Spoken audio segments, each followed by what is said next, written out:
शिवलिंग कभी खंडित नहीं होता। मालूम है आपको?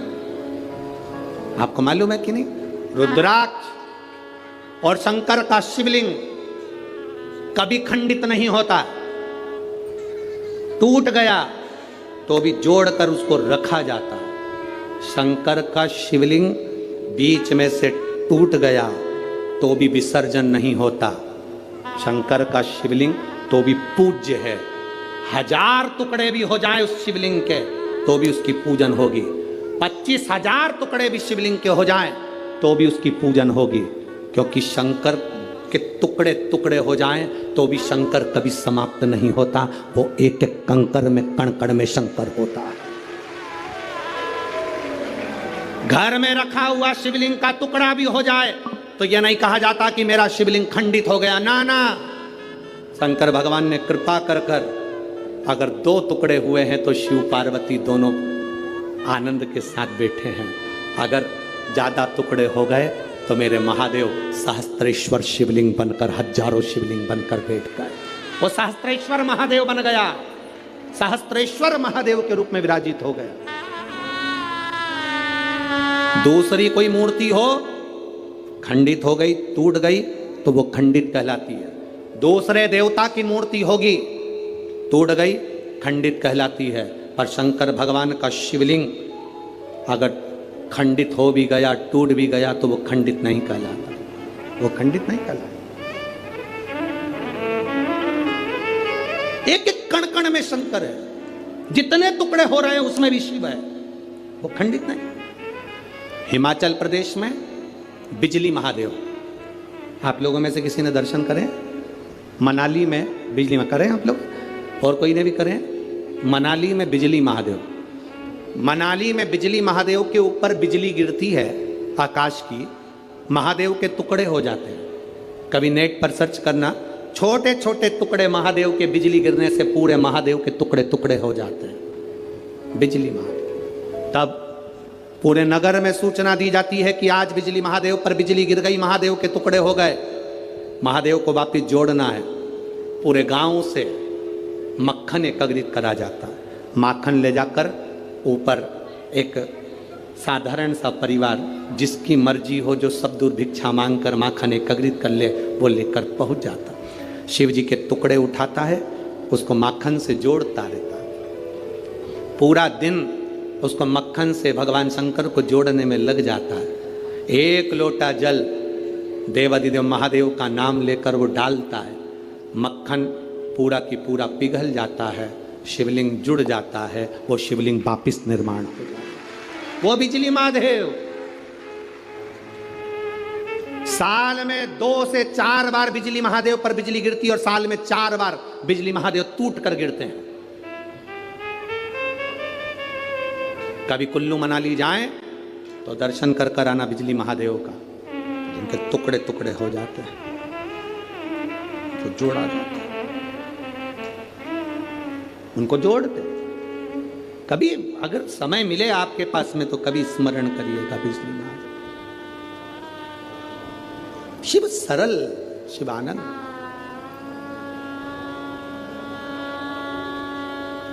उसको पहचानने वाला, उसको जानने वाला सरल सहज नहीं है। सरल सहज उसको पहचानिए। और जिस समय पर आप जान गए कि शंकर खंडित नहीं होता, जिस समय पर आप जान गए कि शंकर कभी खंडित नहीं होते शिव, और तुम्हारे गले में, तुम्हारे घर में रुद्राक्ष है, उसके टुकड़े हो गए, उसको वापिस जोड़ने का प्रयास करो। वापिस नहीं जुड़ता, उसको एक कपड़े में बांध कर रख लो। शिव, शंकर का शिवलिंग और रुद्राक्ष कभी खंडित नहीं कहलाता। उसका फल उतना की उतना ही होता है। उसका फल उतना की उतना ही रहेगा, उसका बल उतना की उतना रहेगा। वो कभी खंडित नहीं, उसका बल उतना की उतना। इसलिए शंभु शरणे, उसका फल कभी समाप्त नहीं होता। रुद्राक्ष के 10 टुकड़े भी हो जाएं तो रुद्राक्ष का फल समाप्त नहीं होता। आप में से कई लोग ऐसे बैठे होंगे जिनके घर में रुद्राक्ष टूटा होगा, बिखरा होगा। उठाओ जरा हाथ, जिनके घर में अगर कभी रुद्राक्ष टूटा हुआ भी हो तो आपको महसूस कर रहा होगा आपने कि वो रुद्राक्ष टूट गया, बेकार हो गया, कोई काम का नहीं है। ना ना ना ना, शंकर भगवान की एक बेलपत्र, शिव की एक बेलपत्र जो शंकर जी पे समर्पित हो गई, समर्पित होने के बाद उठाने में टूट गई, खंडित हो गई। शिव जी पे चढ़ी थी, पूरी थी, पर जब चढ़ने के बाद बहुत सारी उठाई गई तो टूट गई, खंडित हो गई, टूट गई, खंडित हो गई। वो खंडित नहीं कहलाती। शिव जी पे चढ़ने के बाद जो बेलपत्र का अगर एक पत्ता भी तुमको मिला तो वो पूरी बेलपत्र कहलाती है, वो अधूरी नहीं कहलाती। शंकर भगवान पर चढ़ने के बाद अगर बेलपत्र का एक पत्ता भी तुमको मिला है तो वो खंडित नहीं, वो पूर्ण है, वो पूर्ण है।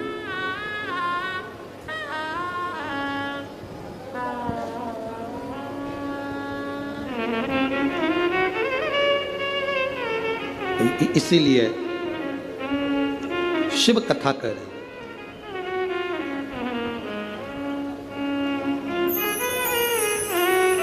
शिव महापुराण की कथा कर रहे। नमुची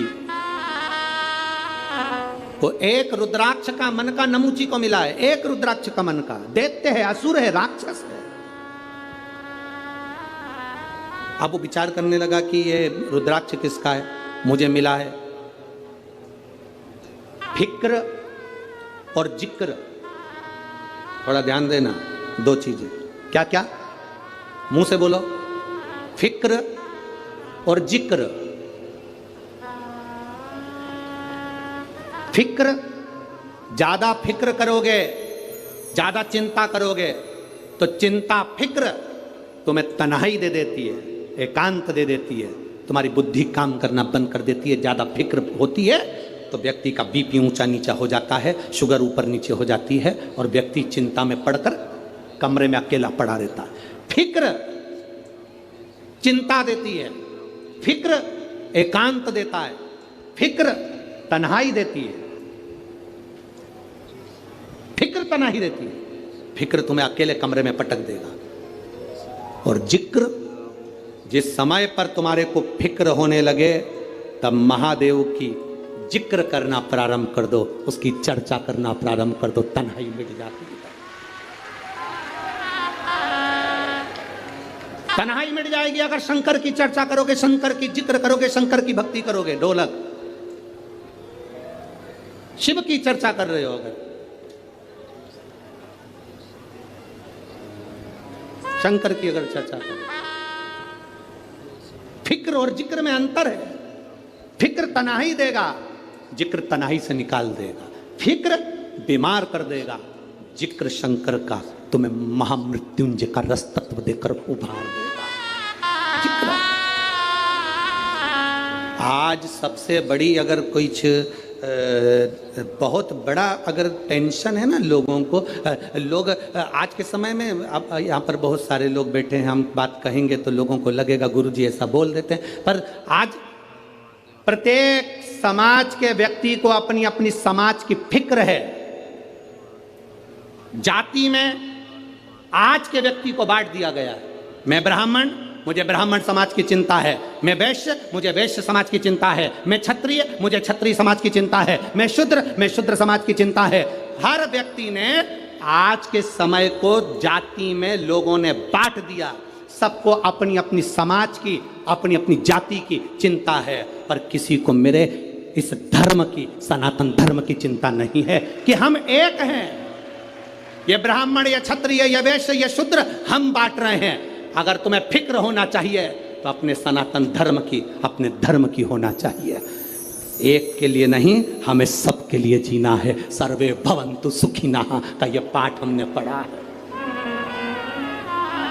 कि कान में जो बोल कर जाता है, शिवजी नंदी पर बैठकर उस भक्त के दरवाजे पर उसका कल्याण करने के लिए प्रदोष के दिन, प्रदोष काल में पहुंचते हैं। हर हर प्रदोष के दिन, प्रदोष काल में देवाधिदेव महादेव उस शंकर के भक्त के घर जाते हैं, जो भगवान नंदीश्वर के कान में कहकर जाता, नंदी के कान में जिसने कहा।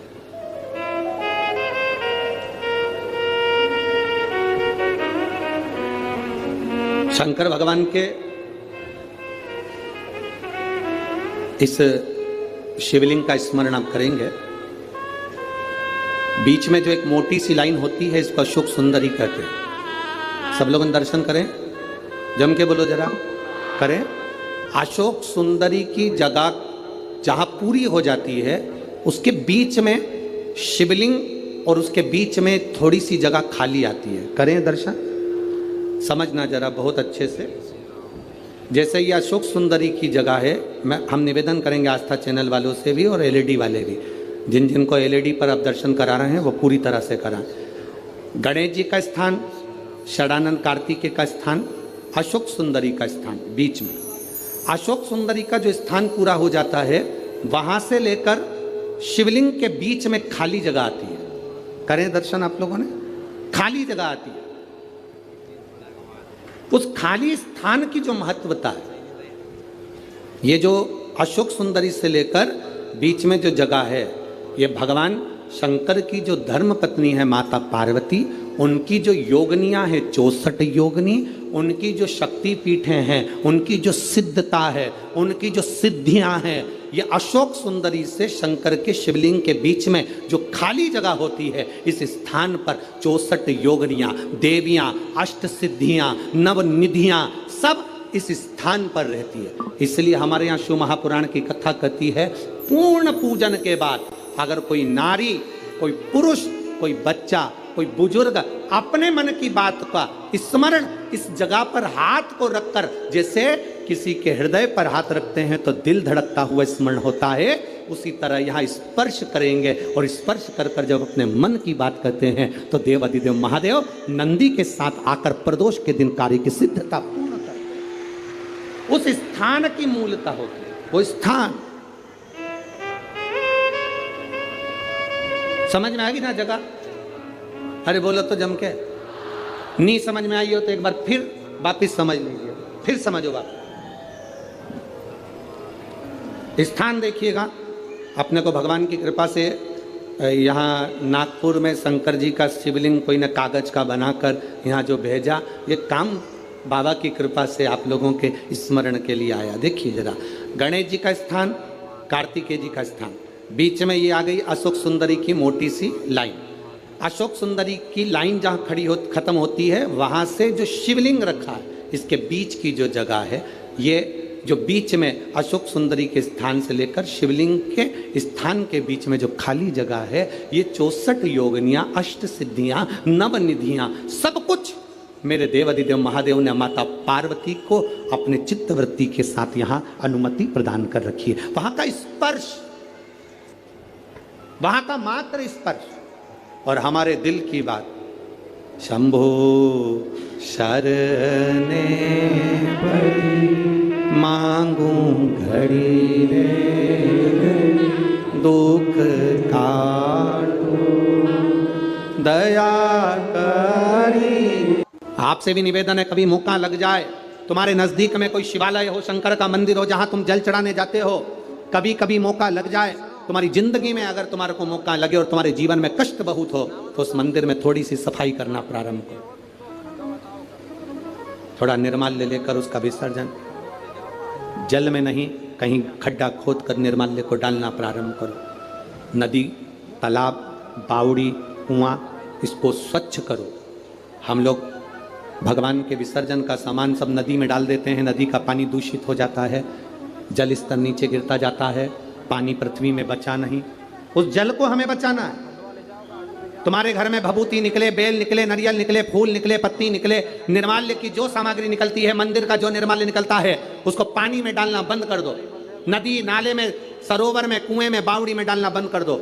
उस निर्माल्य की सामग्री को एक खड्डा खोदो, उसमें डालना प्रारंभ करो, जिससे उससे खाद बने।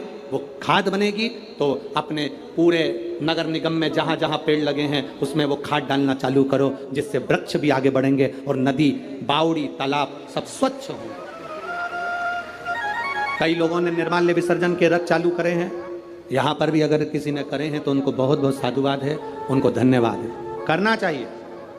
निर्माल्य मंदिर का चढ़ा हुआ फूल पत्ती है सब पानी में नहीं डालना चाहिए, उसको एक खड्डे में डालो जिससे नदी शुद्ध हो, तालाब शुद्ध हो, बावड़ी शुद्ध हो, जल स्तर बढ़े।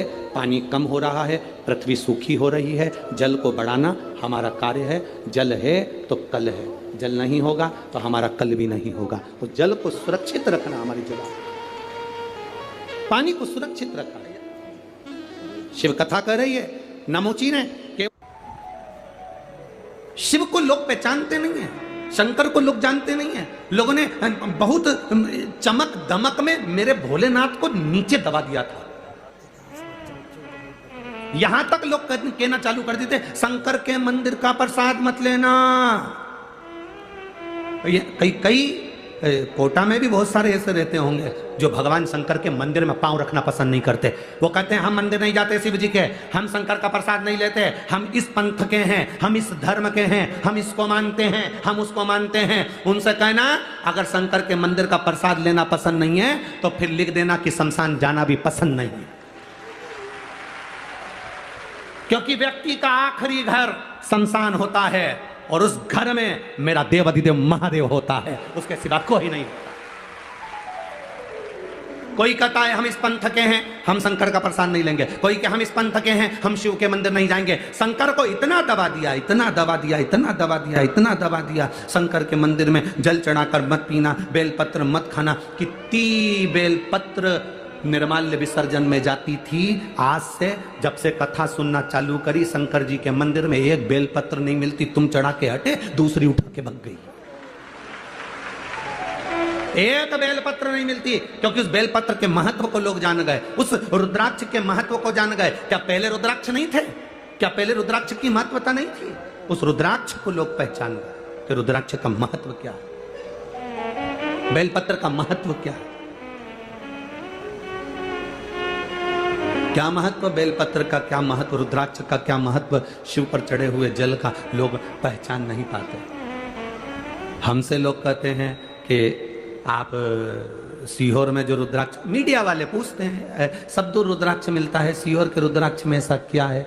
हमने कहा कभी लेकर आना, जब तुम्हारे घर में कोई तकलीफ हो, कष्ट हो, या कोई एग्जाम के लिए जाओ, या कोई तुम्हारे यहाँ किसी चीज के लिए जाओ, तो उस सीहोर का रुद्राक्ष, सीहोर से बाहर हम कभी किसी को देने के लिए नहीं भेजते। सीहोर का रुद्राक्ष केवल सीहोर से ही मिलता है और लाइन लगा कर मिलता है। आप कभी जाना, कंकर शंकर की भूमि पर खड़े होना और खड़े होकर कंकर शंकर की पूजन कर कर एक रुद्राक्ष लेकर आना, और उस रुद्राक्ष को बड़ी से बड़ी बीमारी में भी तांबे के कलश में पानी डालकर उसको गला देना रात भर। सुबेरे देवाधिदेव महादेव को, कुंड कैश्वर महादेव का नाम लेकर जल चढ़ा देना, उस पानी का आचमन करना प्रारंभ करना। अगर किसी का डायलिसिस भी चल रहा हो तो 2 बूंद पानी भी उसने प्रतिदिन बाबा को चढ़ाकर अगर पिया है तो उसका फल क्या होता है ये उसको मालूम पड़ेगा कि उसका फल क्या है, रुद्राक्ष की महत्वता क्या है। उसके शिव तत्व को लोगों ने दबाया, शंकर को नीचे की ओर दबाया कि शिव है क्या अड़भंगा।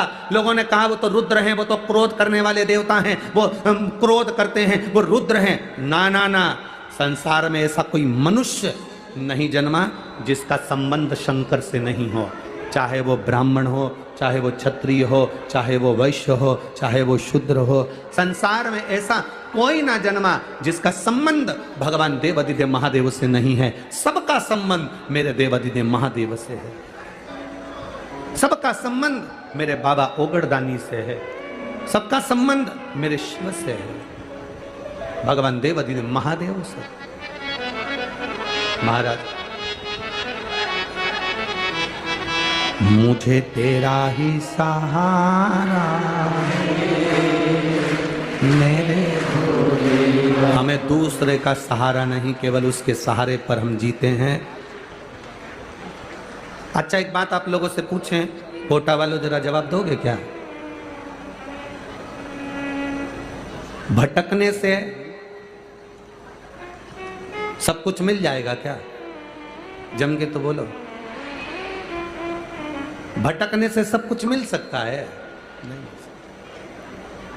कितना ही भटक, यहां चले गए, वहां चले गए, यहां भटक लिए, वहां भटक लिए। भटकने से कुछ नहीं मिलता, मिलेगा तुम्हारी मेहनत से, तुम्हारे कर्म से, तुम्हारे विल पावर से, तुम्हारे मेहनत, तुम्हारा कर्म और तुम्हारा शंकर भगवान को चढ़ाया गया एक लोटा जल और सुनी हुई शिव महापुराण की कथा देगी। भजन का बल बढ़ाओ, अपनी मेहनत को बढ़ाओ। अरे गुरुजी हमने वो क्या बोलते हैं उसकी किराना की दुकान डाली थी, चली नहीं, तो फिर हमने किसी से पूछा तो उन्होंने कहा तेरे भाग्य में किराना की दुकान कभी नहीं चलेगी, इसलिए तू दुकान बदल दो। फिर हमने केमिस्ट की दुकान डाली, चली। अरे गुरुजी 6 महीना इंतजार करा, केमिस्ट की भी नहीं चली, बिल्कुल बाजार में हमारी दुकान है पर चल नहीं रही। फिर क्या करा, हमारे एक रिश्तेदार हैं, उन्होंने किसी से पूछा था तो उन्होंने कहा कि इसके भाग्य में केमिस्ट की दुकान नहीं चलेगी। फिर किसी ने कहा कपड़े की डालो, तो हमने कपड़े की डाली, गुरुजी चल गई। अरे गुरुजी कहाँ चल गई, बाद में बंद करना पड़ी। फिर किसी ने कहा सैनिटरी की दुकान डालो, सैनिटरी आइटम की, तो हमने वो डाली, नहीं चली। अब गुरुजी आप बताओ हम क्या डालें? हमने कहा तुम एक लोटा जल डालो। अब आप बताओ हम क्या डालें? अब कौन समझाए ऐसे व्यक्ति को कि तूने कपड़े की बदल ली, किराने की बदल ली, केमिस्ट की बदल ली, तूने सैनिटरी की बदल ली। हमारा शिव महापुराण की कथा कहती है एक बार भगवान शंकर ने गणेश जी और कार्तिकेय दोनों से कहा जाओ जाओ मुझे प्यास लगी है, कुआं खोदो, पानी लेकर आओ, जाओ। देखिए अब ज्ञान कितना प्रबल है शिव महापुराण का। देवादिदेव